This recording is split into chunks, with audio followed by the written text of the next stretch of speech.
Me llamo Gonzalo Carracedo. Actualmente soy estudiante de doctorado en astrofísica. En el pasado estuve trabajando como ingeniero de software y, sobre todo, como experto en ciberseguridad en Tarlogic Security. Y, me he tomado esta especie como de tour un poco en mi carrera, no del todo, ¿vale? Porque sigo trabajando en el mundo de la ciberseguridad ya más como freelance. Como si no me sobrase el tiempo, pues he decidido también profundizar en algunas otras cosas que tienen ya más que ver no con la radioafición, sino con cosas que son nicho dentro de las partes más nicho que es de la radioafición, ¿vale? Ese es mi indicativo de cuál fue un de Yankee Romeo. En teoría puedo emitir, pero casi nunca lo hago, ¿vale? Soy una persona que es más de escuchar y, además, de escuchar cosas que no son gente. O sea, realmente lo peor que me puede pasar a mí en la radio es escuchar a gente. Es lo que menos me interesa. ¿Por qué digo esto? O sea, realmente me metí en el mundo de la radio porque me flipa el tema de la radioastronomía. En particular, la posibilidad de construir radiotelescopios de poca monta utilizando piezas prácticamente sacadas de la basura o de antenas que van a ir a la basura, ¿vale? Uno de esos experimentos que quería hacer era recibir un quasar, ¿no? Un quasar, en la banda de 4 GHz, que está, digamos, en el límite de lo que podemos escuchar, ¿vale? Con cosas de este estilo, en sentido de antenas de la tele y demás, ¿vale? Esto, bueno, es un proyecto entero en sí mismo, no me voy a meter mucho en él. Tiene que ver con reaprovechar una antena de la tele de 4 GHz para convertirlo en un radiotelescopio, que además tenga una referencia de ruido para hacer medidas de potencia, bla, bla, bla. Bueno, la cosa es que entré en el rabbit hole, me acabé construyendo un LNB, o sea, un detector de potencia, bueno, un volómetro, un detector de potencia para poder recibir esto, y una vez que lo había hecho perfecto, controlado en temperatura, no sé qué, me di cuenta de que el 5G estaba reventando de interferencias todas las bandas que me interesaban, saturándome el amplificador de esta antena y, vamos, me frustró muchísimo y lo abandoné por ahí, ¿vale? Esta es un poco la introducción de por qué me acabé metiendo en estas cosas, ¿vale? O sea, quedaos con esto. Ahora vamos a hablar de lo que va la charla realmente, que es de la amplificación paramétrica, ¿vale? Entonces decía, amplificación paramétrica contra el QRM. QRM es jerga de radioaficionados para referirse a interferencias no deseadas, ¿vale? Entonces, ¿qué es esto de la amplificación paramétrica? ¿Vale? Porque igual a muchos os va a sonar a nuevo. Esto de la amplificación paramétrica tiene que ver, y no os preocupéis si no lo entendéis ahora os lo explico, se refiere a la amplificación, ¿vale? De una señal basada en la variación periódica de los parámetros que determinan la frecuencia de un resonador, ¿vale? Un resonador de cualquier tipo, ¿vale? Es una cosa que tú le metes un estímulo y lo dejas ahí oscilando, y esa frecuencia que oscila depende normalmente de un par de parámetros que están multiplicados, ¿vale? En el caso de, yo qué sé, en el caso más tonto de resonador, por ejemplo, un muelle con una masa colgando, ¿vale? Cogéis un muelle con una masa colgando, le hacéis así, eso empieza a oscilar, y la frecuencia de oscilación de ese muelle con esa masa depende de la constante de Hooke del muelle y de la masa que has dejado ahí colgando, ¿vale? Otra forma de oscilador, o sea, de resonador mecánico, por ejemplo, pues un péndulo, ¿vale? Un péndulo, y los parámetros en este caso determinan la frecuencia, serían la longitud del péndulo y la gravedad local, ¿vale? De todos modos, estamos hablando de radio. Entonces, estos osciladores o estos resonadores no están exactamente igual. Voy a hablar aquí de cosas que tienen que depender normalmente de una inductancia y una capacitancia, ¿vale? O de una relación entre constante dieléctrica y permeabilidad magnética. Muy abstracto, ya lo sé, y así como que no os dice nada. O sea que os voy a intentar explicaros esto de una forma un poco más del mundo real, ¿vale? Existe un amplificador paramétrico mecánico muy visual, muy grande, de varios metros de altura, instalado en la Catedral de Santiago de Compostela, ¿vale? Es un amplificador mecánico, ¿vale?, que requiere la acción de 8 monjes llamados tiraboleiros, que lo que hacen es amplificar una pequeña señal mecánica ejecutada, me parece, que no sé si es por otro de los monaguillos que hay por ahí o por el cura, no lo tengo muy claro, pero sé que es una de la gente del staff de la Catedral de Santiago de Compostela, ¿vale? Este es el amplificador paramétrico en cuestión. El botafumeiro, si lo veis así tal cual, es simplemente un péndulo, pero tiene este pequeño detalle. La correa, ¿no?, que aguanta el botafumeiro en sí, pasa para el techo de la catedral, por ahí pasa por una polea, luego vuelve a bajar y llega hasta esos 8 señores que están por ahí llamados tiraboleiros. Estos señores, cada vez que el botafumeiro pasa delante de ellos, sea en un sentido o en el otro, lo que hacen es tirar fuerte para abajo de la cuerda. Por lo tanto, la longitud efectiva del péndulo, que conforma pues, todo el botafumeiro, se reduce. Pero cuando llega a cada uno de los extremos, la sueltan y vuelve a recuperar su longitud original. ¿Qué quiere decir esto? Que en un ciclo de oscilación del botafumeiro, los tiraboleiros han ejecutado 2 ciclos de bombeo, que se llama, para mantenerlo girando. De este modo, variando este parámetro de oscilación, que es la longitud del péndulo, consiguen mantener esta oscilación indefinidamente. Pues este mismo principio, que se lleva ejecutando la Catedral de Santiago de Compostela durante, me consta que siglos, lo podemos aplicar a circuitos electrónicos para amplificar señales de radio, ¿vale? En este caso tenemos 2 posibilidades. Podemos hacerlo o variando una capacitancia o bien variando una inductancia, ¿vale? ¿Qué pasa? O sea, tenemos condensadores variables, tenemos inductores variables. Lo que pasa es que estar ahí modificándolos al doble de la frecuencia, que suele ser de radio, mecánicamente igual es un poquito complicado, ¿vale? Entonces, bueno, normalmente se utilizan otro tipo de propiedades, ¿vale? Se utilizan, por ejemplo, la posibilidad de variar la capacitancia de un condensador, de un tipo de condensador variable, que os explico cuál es, en base a su nivel de carga, y la otra sería utilizando unas cosas cuánticas que funcionan en régimen superconductor que me voy a saltar. Estos condensadores variables se llaman varactores, y ahora os comentaré cómo funcionan, pero bueno, vienen a ser algo así como un condensador que no es lineal, ¿vale? Un condensador cuya capacitancia depende de cómo de cargado esté en cada momento. Entonces, superponiendo 2 señales, una que es la de bombeo y la otra que es la de que quieres amplificar, en teoría podríamos hacer cosas, ¿vale? Entonces, ¿de dónde viene todo esto? ¿Vale? O sea, esto es una idea bastante vieja. Realmente, ya os digo, en el siglo XIX se había planteado, se habían conseguido hacer amplificadores paramétricos directamente metiendo y sacando una ferrita dentro de un inductor mecánicamente, ¿vale? Luego, más adelante, se dio cuenta de que si tenías un inductor que se comportaba de forma no lineal, podías igualmente hacer amplificación paramétrica metiendo las 2 señales, la de bombeo y el amplificar al mismo tiempo dentro de este inductor. Y luego, más adelante, un señor llamado Alder Van Zyl dijo, ostras, si os dais cuenta, un amplificador paramétrico es un circuito que solo tiene bobinas y condensadores. Estos son componentes que no disipan energía, solo la almacenan y les llevan de un sitio a otro. En teoría, podríamos conseguir amplificaciones de muy, muy, muy bajo ruido si tuviésemos los componentes adecuados. Entonces, en los años 50 se empieza a hacer toda la matemática de todo esto, salen las famosas relaciones de Manley-Rowe, que explican cómo se lleva a cabo esa transferencia de energía y no sé qué. En 1956 se desarrollan varactores, ¿vale? Que son estos condensadores que dependen del voltaje. Son realmente diodos, ¿vale? Son unos diodos que están polarizados en inversa y cuando están justamente eso, en inversa, no dejan pasar la corriente, pero hay ahí una acumulación de carga justo en la zona de la unión, ¿vale? Que en función de cómo esté depolarizado, pues va a tener más o menos capacitancia, ¿vale?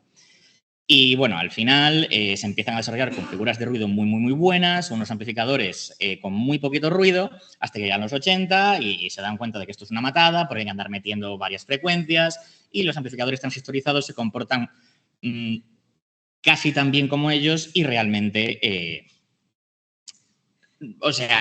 son mucho más prácticos, ¿vale? Entonces, pasan al olvido y nunca más se vuelve a hablar de ellos, ¿vale? Esto en los años 80 y así estamos hasta ahora. Saltamos a 2025, ¿vale? Y ahí estaba yo haciendo mi doctorado, haciendo amigos, conociendo a gente, y hablé con un chico del Departamento de Instrumentación Avanzada que me estuvo ahí contando un poco lo que hacía, ¿no? Y es como, bueno, entonces una cosa y yo hago otra, pero bueno, a ver de qué va. Y dice, estamos investigando cosas superconductoras. Y yo, ok, mi puñetera idea. O sea, hay superconductores, a mí háblame de óptica, de cosas así. Y me dice, estamos hablando de los amplificadores paramétricos para leer qubits. Y yo, ¿qué? ¿Qué es eso? ¿Qué es eso? Y me pasó un paper Y este paper, bueno, PEC, ¿vale? Básicamente es un paper de este señor llamado José Aumentado. Inciso, este señor es un experto en amplificación paramétrica. Uno de los mayores expertos en amplificación paramétrica se llama José Aumentado, ¿vale? O sea, yo me quedé pensando si era como, ¿sabes? Un nombre tipo Chenoa, ¿no? De nombre artístico, pero no tuve la oportunidad de preguntarle, porque, bueno, si el señor a saber cuando, ¿sabes? Cuando se pasa por el cabo algún día, molaría, ¿no? Pero bueno, pues igualmente es un paper que es muy bueno, es muy didáctico y explica muy bien cómo funcionan por dentro, ¿vale?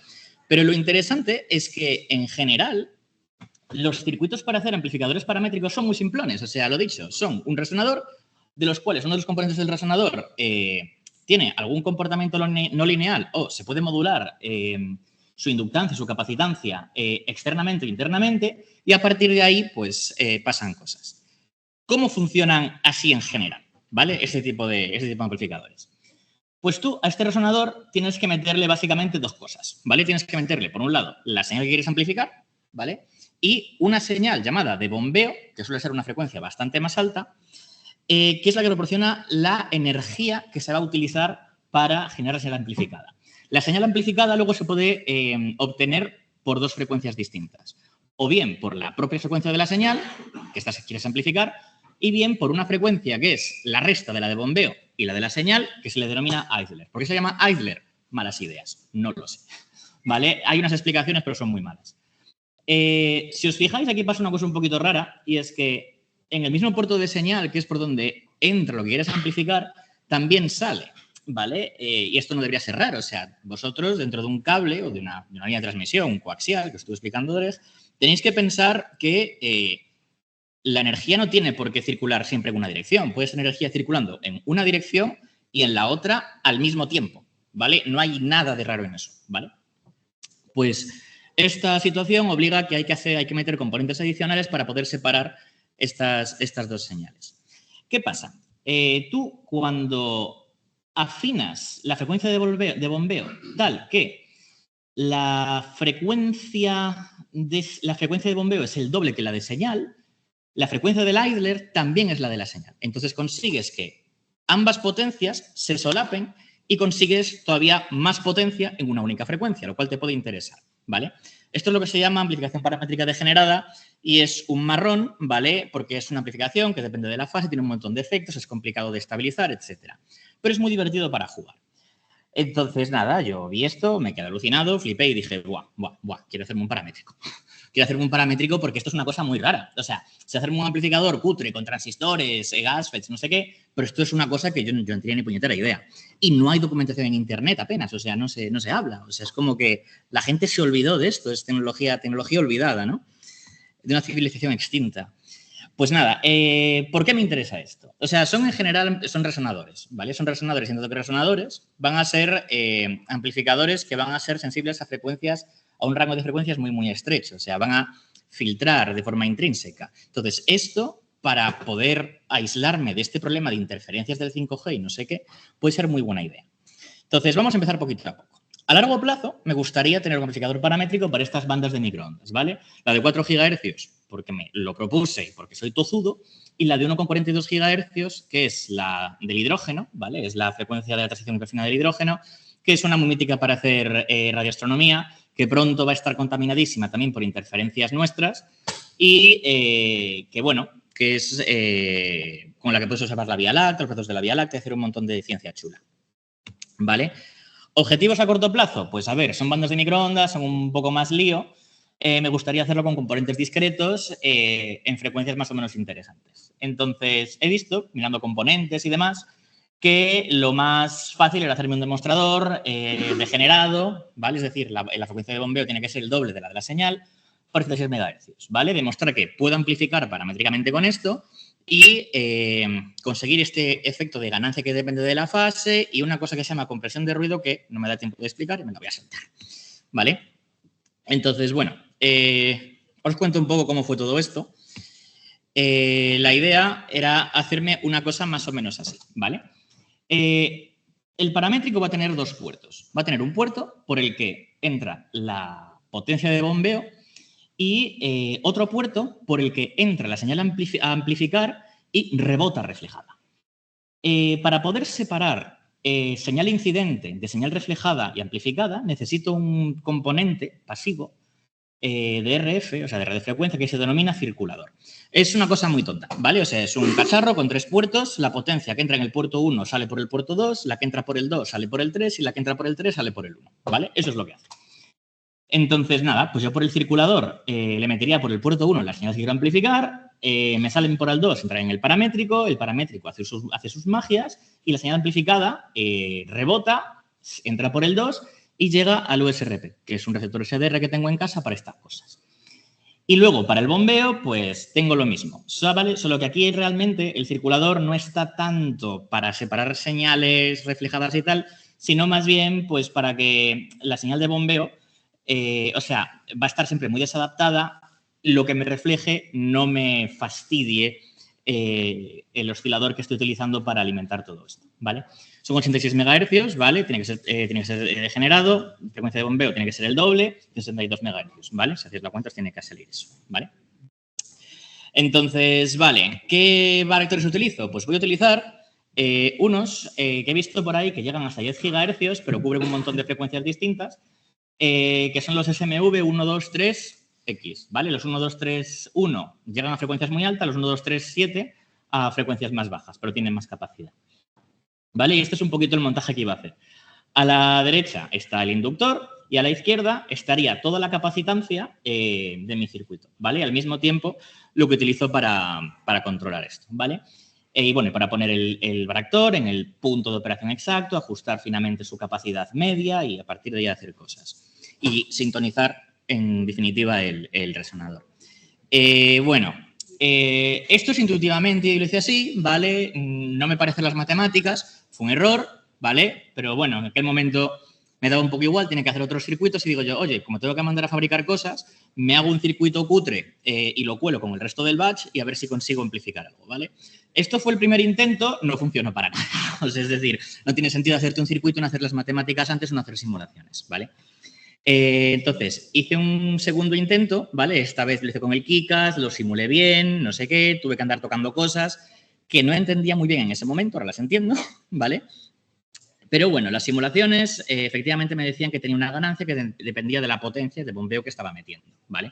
Yo lo que hacía era meter un pulso y ver si ese pulso conseguía como alargarlo en el tiempo a base de amplificarlo, ¿vale? Entonces, esto es la respuesta del paramétrico cuando no estoy bombeando. Cuando estoy metiendo un poquito de bombeo, ya la cosa se larga un poquito.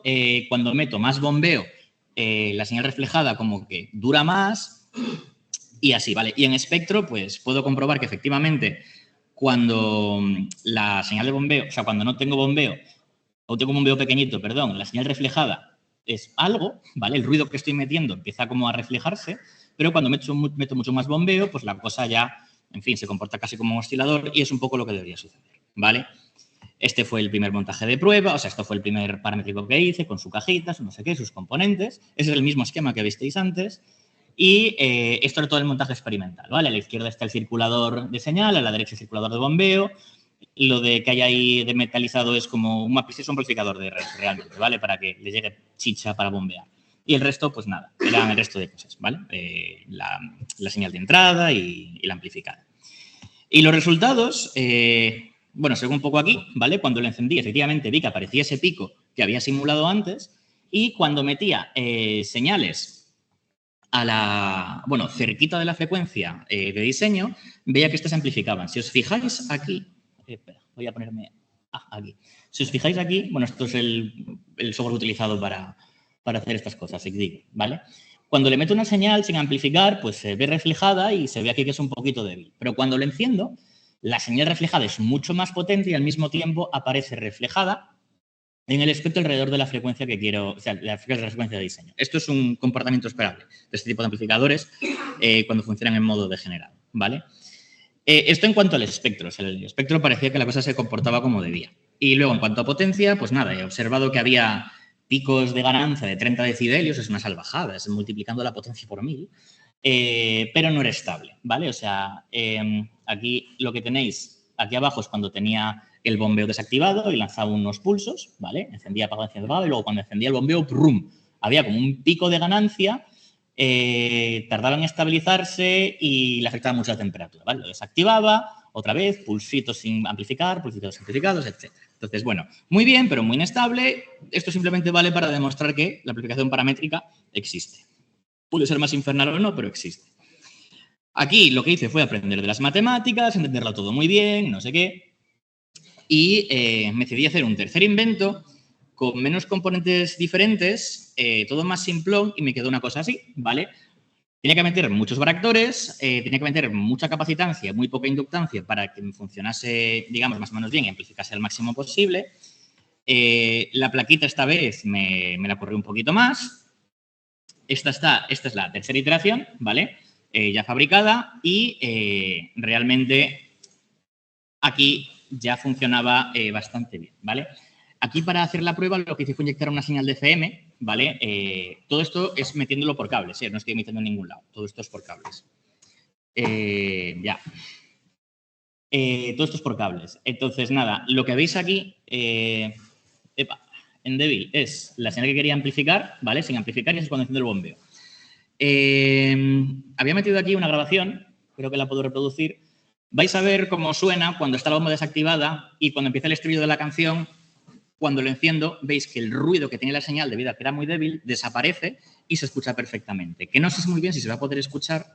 Voy a ver si puedo subir el volumen al máximo. Espera, voy a ponerlo aquí otra vez. Sí, ya sé. Voy a ponerlo desde aquí otra vez. Vamos a ver si funciona. Espera. ¡No! Sí, no, pero lo que no consigo es que suene. Oh, no. Vale, claro, es que está saliendo por el HDMI y en el HDMI no hay nada. ¡Ah, qué rabias! Mira, no me voy a parar, ¿vale? Porque tampoco tengo mucho tiempo. Pero si os interesa el audio para escuchar cómo funciona, ¿vale? Me lo decís y os lo paso, ¿vale? Es un archivo. Bueno, sin más. Yendo rápido, hice unas cuantas pruebas más de rendimiento. Cuando estaba el amplificador sin conectar, con el amplificador conectado, había unas pérdidas de inserción horribles de 5 decibelios y cuando lo encendí, pues realmente se comportaba bastante bien de una forma mucho más estable, ¿vale? En general, bueno, comparad el nivel de señal, que eran menos 67 decibelios, insertado era menos 72, pero luego cuando enciendo el bombeo, menos 52. O sea, eso realmente me subió unos, no sé, prácticamente unos 15 decibelios, ¿vale? No está nada mal, ¿vale? Entonces, bueno, funcionaba bastante bien, pero había algunas cosillas que no me molaban, ¿vale?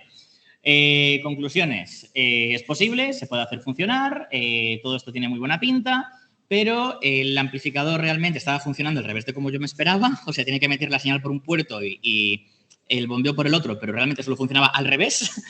Entonces, pasa eso, ¿no? Y luego, al mismo tiempo, la ganancia es muy sensible al ajuste fino. Entonces, si me paso mucho con la potencia, entonces se vuelve inestable y ya no amplifica nunca más, tengo que apagarlo y volver a encender. Entonces, son cosas ahí que quedan ahí pendientes, pero bueno, te sigo investigando. Planes futuros. A ver, el degenerado era simplemente porque yo quería romperme la cabeza y descubrir cosas. Ahora lo interesante es trabajar con el no degenerado, ¿vale? Que tiene varias frecuencias. El de la de señal, el de bombeo y la de Hitler, todas distintas. He empezado a hacer las cuentas, no las comparto. El primer fruto de todas las cuentas que hice es que, afortunadamente, en mi entendimiento, la energía se conserva, en el sentido de que la energía que entra por el bombeo y la energía neta que pasa por la señal tiene que compensarse con toda la energía que circula por el puerto del Eisler, lo cual tiene buena pinta. Y otro resultado que había sacado es que, al parecer, la ganancia depende de la combinación de las impedancias de los puertos que hay que meter por ahí, ¿vale? Empecé a hacer algunas simulaciones con el Kikas. Este es un poco mi circuito de prueba. La estuve haciendo durante todo esta con. Pensaba que tenían buena pinta porque la potencia que estoy metiendo aquí en el puerto de señal, que tiene unas variaciones bastante pequeñitas, de orden de 1 microvatio, me aparecían amplificadas a centenas de milivatios en el puerto del Eisler, pero resulta que, haciendo bien las cuentas ahora mismo, no está funcionando como yo me esperaba y realmente no sé lo que está pasando. Pero bueno, resumidas cuentas, es una fricada, es una ñapa, es horrible, que os voy a contar todo muy rápido y a la última hora, pero si os interesa mínimamente esto, o yo qué sé, queréis más detalles de esta fricada y de una forma un poquito más hablándolas de tú a tú, pues me paráis, me decís qué es lo que os gustaría saber más y os lo cuento un poco por ahí, ¿vale? Y nada, lo siento sobre todo por la gente del remoto, porque, en fin, las cosas eran así y eso. Pero bueno, igualmente, si os interesa este tema, a pesar de lo que haya contado tan rápido y tan mal, simplemente preguntadme y ya os cuento en cualquier momento, cualquier día y me puedo pasar ahí hablando horas que me enrollo como una persiana. O sea que nada, pues muchas gracias por aguantar hasta esta hora. Venga.